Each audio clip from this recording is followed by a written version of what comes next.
A few months ago, I received an email from Dennis at the Bradford Exchange. For those of you that aren't aware, Bradford Exchange sells a lot of licensed memorabilia for franchises like Star Wars and Harry Potter. However, they don't sell toys, but more boutique-level items, like this Star Wars lamp my parents surprised me with for Christmas several years ago. Dennis said in his email he really enjoyed RetroBlasting's content and wondered if there was anything in their catalog we'd be interested in taking a look at on the channel. Bradford Exchange sells a lot of interesting things, but I'm not about to take a hard turn away from what we do on this channel to talk about themed Christmas villages or decorative lamps. Nothing wrong with those kinds of things, but it's just not what our channel does. And what jumped out at me is that Dennis seemed to understand that. He wasn't trying to push products down our throat that had no relevance to RetroBlasting. He respected what RetroBlasting is and does, and therefore he had my attention. There was one item they were offering that jumped out at me, a recreation of Han Solo's jacket from The Empire Strikes Back. I told Dennis that was the item I'd like to review. A revised version of the jacket was still a few months from being ready, and he kindly offered up some other items during the wait, but in full disclosure, I passed on those. If you've watched RetroBlasting for any length of time, you probably know my interest in movie jackets is out of control. I've collected a lot of my favorite jackets and coats over the years. Bespin Luke Skywalker,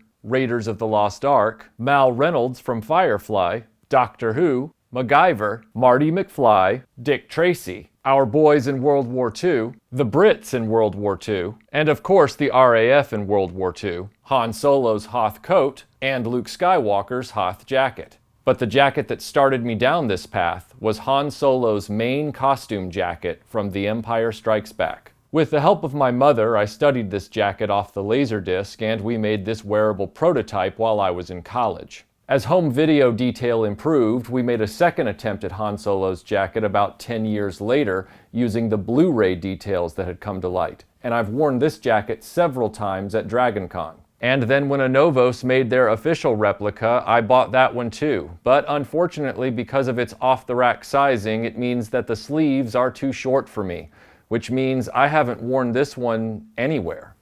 So I was really excited to see what Bradford Exchange has done with the jacket, and a few weeks ago it finally arrived in the mail. The jacket appears to have been reimagined for practical, everyday use. The fabric chosen is a polyester blend that seems more suited to conventional wear and tear and inclement weather, and a zipper has been added so the jacket can be cinched closed, which I'm sure for the average non-costuming Star Wars fan makes the jacket more appealing. I guess it's time to try it on. Well, as you can see, unlike the jackets that I just showed you from my collection, this jacket is an off-the-rack size, meaning you get it in small, medium, large, or XL. And while that works for a lot of people, and I understand why the Bradford Exchange would do that, because that's, the universal sizing for most customers, it doesn't work for someone like me where my torso is really short, but my arms are really long. I'm just a freak in that way, and so I have to get custom tailored stuff when it comes to jackets like this. However, I don't want to judge the jacket by my weird sizing. That wouldn't be fair. It wouldn't be objective. So Melinda observed that Aaron actually seems to have the right proportions for this large size from Bradford Exchange. So I'm going to have Aaron put this jacket on in a second so that we can, objectively judge it. But just from my own initial impressions, it's got the right color, it's got the right pockets and the right proportions, it's got all the right features, the right seam lines. It actually looks the part of Han Solo's jacket from The Empire Strikes Back with added everyday usability features like a zipper so that you can close it up, which Han Solo's did not have. The lining on the inside is very usable. It's sort of a satiny kind of feel so that it, your arms will move through it easily. They won't get stuck in the sleeves, which is a feature that we learned the hard way you needed on the Indiana Jones leather jackets back when I was doing Indiana Jones costuming. You had like this cotton liner and your arms would get stuck and then the sleeve of your shirt would go up while you're trying to get your arm through the sleeve. This doesn't have that problem. It's got good quality fabric. It's got a slightly taller collar, I believe, than the actual Han Solo jacket, but again, that's because this is meant to be an everyday wearable piece. So let's get Aaron into this jacket and see what it looks like. Because my proportions are a little weird, I have a short torso and long arms, I didn't want to judge the jacket based on the way it fit me because it is an off-the-rack size.